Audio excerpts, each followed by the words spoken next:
Yo, yo, yo! What's up mga katimpla at mga kabuga? You know?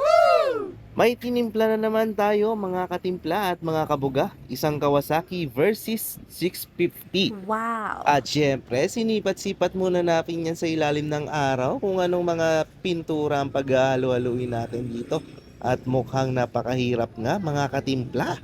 Kung mapapansin nyo nga mga katimpla, yung ibabaw niyan ay naggo-gold at yung ilalim naman ay maputla na parang nagge-gray.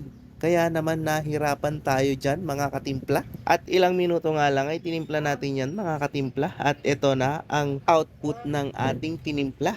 At syempre sinipat-sipat natin yan sa iba't ibang anggulo mga katimpla para naman makuha natin ang tamang timpla. At eto na nga ang final mekos-mekos natin mga katimpla. Ang galing! Ang galing!